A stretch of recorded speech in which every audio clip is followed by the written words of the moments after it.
En vrai, c'est intéressant de voir à quel point l'idée libérale de la bourgeoisie du 18-19e siècle, qui se justifiait totalement, a été instrumentalisée pour la droite pour défendre quelque chose aux antithèses des principes de base du libéralisme politique.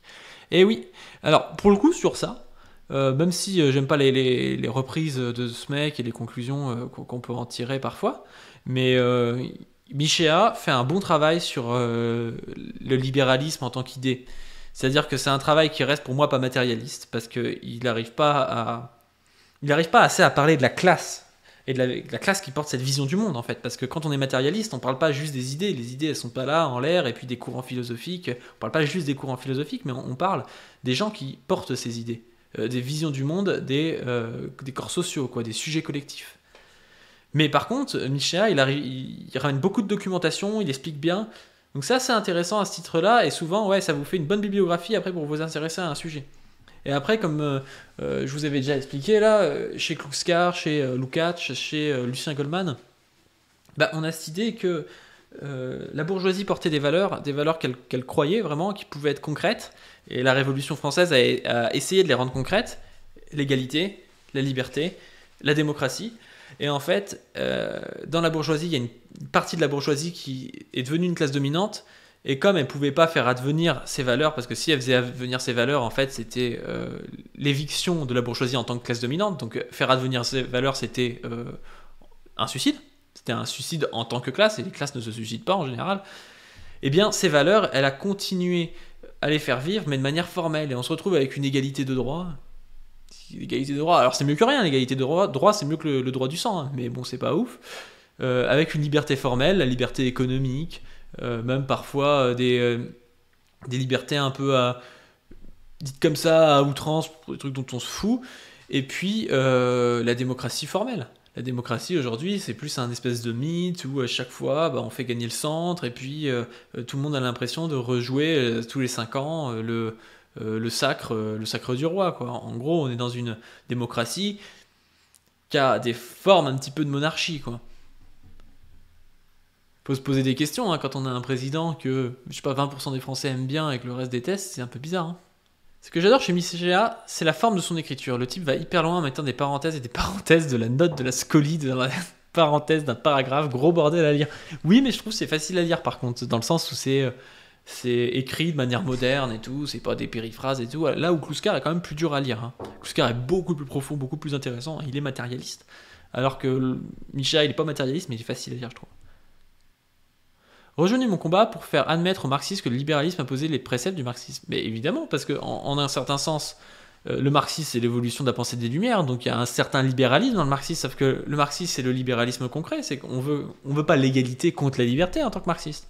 On veut l'égalité et la liberté, parce que c'est deux choses qui vont ensemble en fait. C'est parce que les gens ne s'entretuent pas et sont pas dans des rapports de domination constants qu'ils ont une certaine liberté. Comment tu expliques qu'à droite, ils soient tous fascinés par des imbéciles type Stéphane Edouard, Thaïs? Parce que même s'ils disent ce qu'ils veulent entendre, certains, ils pourraient être plus critiques et demander d'élever le débat, faut le savoir, de leur gourou. En fait, moi, très clairement, j'y réfléchissais parce que par rapport à ce que je vous ai dit là sur Kluskar, sur Goldman, sur Lukács. Donc ce que je vous ai dit, c'est que la bourgeoisie, elle a porté des combats. Elle a porté des combats qui étaient combats pour la liberté, l'égalité, la démocratie, qu'elle n'a pas réussi à atteindre. Elle a fini par devoir formaliser ses valeurs parce que c'était les valeurs que porte cette classe, et donc c'est un peu l'inconscient de cette classe aussi. Et quand on se bat pour un truc, c'est très compliqué après d'arriver et de dire non, en fait c'est pas bien. Donc on est obligé de les garder, mais en les formalisant. Et je pense que dans l'histoire, bah, ça s'est passé souvent comme ça, c'est-à-dire que quand une classe arrive, elle forme un mythe, et ce mythe, il doit être continué tant que cette classe garde le pouvoir. Par exemple, dans la féodalité, on a le catholicisme. Et le catholicisme, tout du long, bah, il dérive, il évolue, mais à chaque fois, on se redit des valeurs du catholicisme. Et même quand le protestantisme arrive, il se redit aussi des valeurs du catholicisme originel. Il dit le catholicisme est devenu n'importe quoi, donc nous, on va revenir au catholicisme originel. Et bien, je pense que c'est ce qui s'est passé en fait entre 1945 et aujourd'hui. C'est-à-dire que en 1945, il y a notamment les communistes qui ont porté des valeurs. Le combat antifasciste. Le combat antifasciste, il était concret pour les communistes. C'était le combat de la résistance contre le nazisme. Et ils finissaient fusillés. Enfin voilà, c'était un combat concret.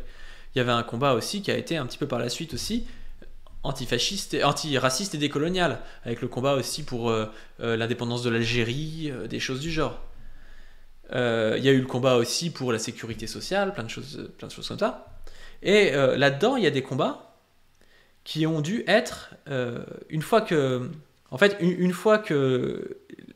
la classe ouvrière a accédé un peu à la classe moyenne, a été un petit peu intégrée dans l'appareil productif, une fois qu'ils ont élu après Mitterrand, toutes ces valeurs, en fait, elles ont été incorporées un petit peu dans la classe dominante, quoi, par les clercs, par les mitterrandiens, par certains artistes, par certains profs, des choses comme ça.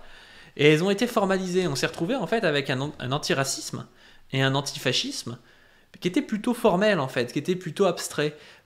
C'est touche pas à mon pote, c'est des politiques qui se prétendent, je sais pas, contre le colonialisme et qui à côté de ça vont financer des guerres, des choses du genre.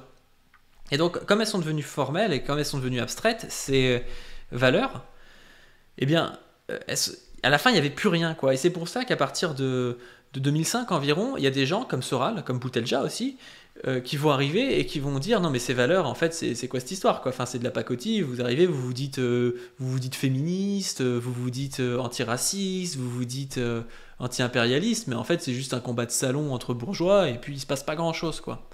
Et donc il y a une réactance en fait à ces valeurs qui étaient devenues formelles et qui étaient devenues trop éloignées de la réalité quoi.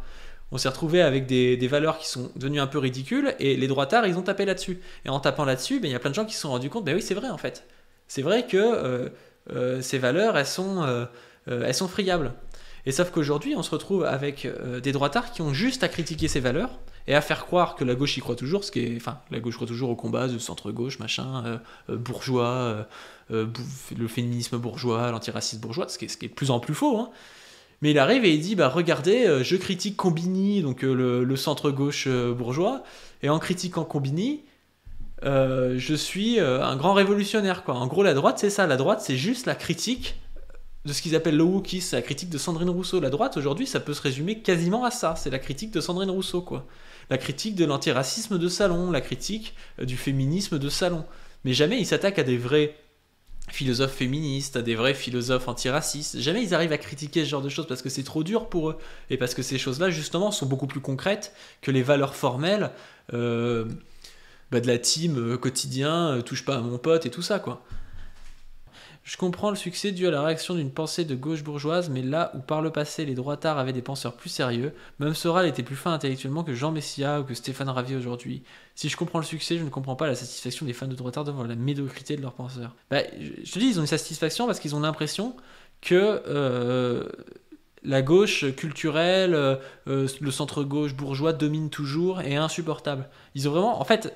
c'est quand même beaucoup de réactance, ces gens-là, et c'est pour ça qu'il faut leur parler. C'est que c'est pas profondément des gens racistes en général. Ils ont un racisme qui est intériorisé, je veux dire, dans bien des cas, mais c'est pas des gens qui sont comme Thaïs Descuffon à dire hop hop hop, non toi t'es pas assez blanc, toi ton nez il est trop court, machin, tu vois, c'est pas vraiment ça en général. Donc c'est des gens qui peuvent être de bonne volonté, mais qui ont eu l'impression que la politique française était dominée par le wokisme, ce qui est tout à fait faux, parce que quand on voit les résultats aux élections, bah, c'est pas Sandrine Rousseau qui a été élue, sauf si je me trompe, hein, mais c'est plutôt le centre-droit, donc en réalité on est dans une époque conservatrice, mais eux le voient pas comme ça, ils se disent ouais, Combini dirige la France, et donc du coup ils voient des gars arriver comme Stéphane Edouard, critiquer Combini, dire ah bah toi t'es grosse, t'as les cheveux roses et tout, je sais pas quoi, t'es une féministe de merde, et du coup ils se disent ah bah il a dit les termes quoi. En gros, c'est ça, mais ça s'arrête pas plus loin. Ils n'ont pas de penseurs, en fait, actuellement, mais parce qu'ils en ont pas forcément besoin, quoi. Et au final, quand on pense vraiment les choses, je l'avais dit la dernière fois, quand on pense vraiment les choses, souvent on devient plutôt de gauche. Moi, j'ai connu plein de gens qui étaient plutôt pas des droitards, mais voilà, un peu confus, comme ça, et puis en fait, quand tu leur parles un peu, quand tu commences à t'intéresser aux choses, bah, tu te rends compte qu'il y a beaucoup de fantasmes, en fait, chez les droitards. Il y a beaucoup de trucs où... il y a une profonde mécompréhension du réel et une profonde frustration par rapport au réel.